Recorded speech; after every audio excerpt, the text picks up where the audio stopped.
नमस्कार दोस्तों, नमः शिवाय। जीवन ज्योति चैनल में आप सभी का हार्दिक स्वागत करती हूँ।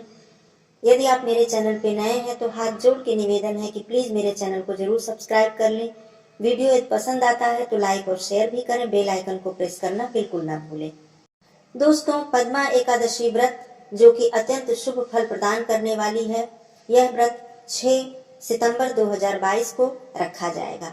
आइए आज हम सभी मिलकर पद्मा एकादशी व्रत की कथा सुनते हैं, जिसे सुनने से हमारा व्रत पूर्ण होता है।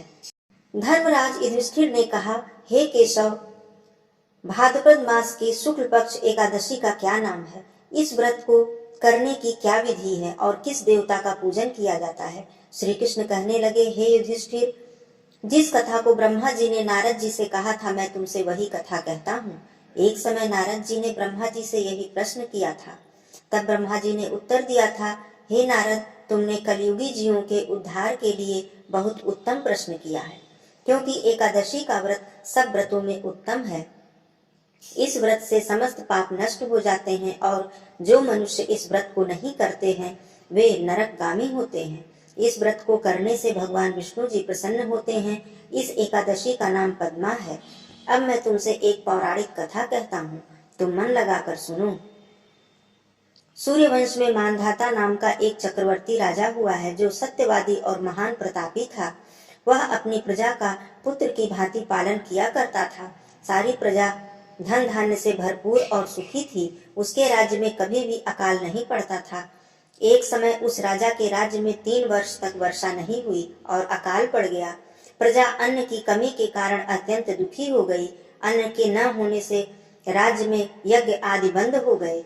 एक दिन प्रजा राजा के पास जाकर कहने लगी कि हे राजा, सारी प्रजा त्राहि त्राहि पुकार रही है, क्योंकि समस्त विश्व की सृष्टि का कारण वर्षा ही है।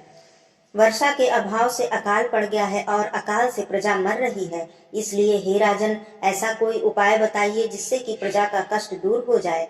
राजा मानधाता कहने लगे, आप लोग ठीक कह रहे हैं, वर्षा से ही अन्न उत्पन्न होता है और आप लोग वर्षा न होने से अत्यंत दुखी हैं। मैं आप लोगों के दुखों को समझता हूँ। ऐसा कहकर राजा कुछ सेना के साथ वन की तरफ चल दिए। वह अनेक ऋषियों के आश्रम में भ्रमण करते हुए अंत में ब्रह्मा जी के पुत्र अंगिरा ऋषि के आश्रम में जा पहुँचे। वहाँ राजा ने घोड़े से उतरकर अंगिरा ऋषि को प्रणाम किया। मुनि ने राजा को आशीर्वाद देकर कुशल क्षेम पूछने के पश्चात उनसे आश्रम में आने का कारण पूछा। राजन ने हाथ जोड़कर विनीत भाव से कहा कि हे भगवान, सब प्रकार से धर्म का पालन करने पर भी मेरे राज्य में अकाल पड़ गया है। इससे प्रजा अत्यंत दुखी है। राजा के पापों के प्रभाव से ही प्रजा को कष्ट होता है, ऐसा शास्त्रों में वर्णित है। जब मैं धर्मानुसार राज्य करता हूँ तो मेरे राज्य में अकाल कैसे पड़ गया, इसके कारण का पता मुझको अभी तक नहीं चल सका है। अब मैं आपके पास इसी संदेह को निवृत्त कराने के लिए आया हूँ। कृपा करके मेरे इस संदेह को दूर कीजिए, साथ ही प्रजा के कष्ट को भी दूर करने का कोई उपाय बताइए। इतना सुनकर ऋषि कहने लगे कि हे राजन, यह सतयुग सब युगों में उत्तम है। इसमें धर्म के चारों चरण सम्मिलित हैं, अर्थात इस युग में धर्म की सबसे अधिक उन्नति है। लोग ब्रह्म की उपासना करते हैं और केवल ब्राह्मणों को ही वेद पढ़ने का अधिकार है। ब्राह्मण ही तपस्या करने का अधिकार रखते हैं, परंतु आपके राज्य में एक शूद्र तपस्या कर रहा है। इसी दोष के कारण आपके राज्य में वर्षा नहीं हो रही है। इसलिए यदि आप प्रजा का भला चाहते हैं तो उस शूद्र का वध कर दो। इस पर राजा कहने लगे कि हे महाराज, मैं उस निरपराध तपस्या करने वाले शूद्र को किस तरह मार सकता हूँ?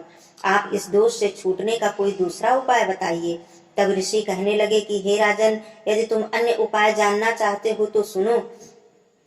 भादो मास के शुक्ल पक्ष की पद्मा नाम की एकादशी का विधि पूर्वक व्रत करो। व्रत के प्रभाव से तुम्हारे राज्य में वर्षा होगी और प्रजा सुख प्राप्त करेगी, क्योंकि इस एकादशी व्रत सब सिद्धियों को देने वाला है और समस्त उपद्रवों को नाश करने वाला है। इस एकादशी का व्रत तुम प्रजा सेवक तथा मंत्रियों सहित करो। मुनि के इस वचन को सुनकर राजा अपने नगर को वापस आया और उसने विधि पूर्वक पद्मा एकादशी का व्रत किया। उस व्रत के प्रभाव से वर्षा हुई और प्रजा को सुख पहुंचा। अतः इस मास की एकादशी का व्रत सब मनुष्यों को करना चाहिए। इस व्रत को करने से लोक में भोग और परलोक में मुक्ति मिलती है। इस कथा को पढ़ने और सुनने से मनुष्य के समस्त पाप नष्ट हो जाते हैं और समस्त सुख प्राप्त होते हैं। बोलिए श्री हरि विष्णु भगवान की जय। बोलिए माँ लक्ष्मी जी की जय। धन्यवाद दोस्तों। नमः शिवाय।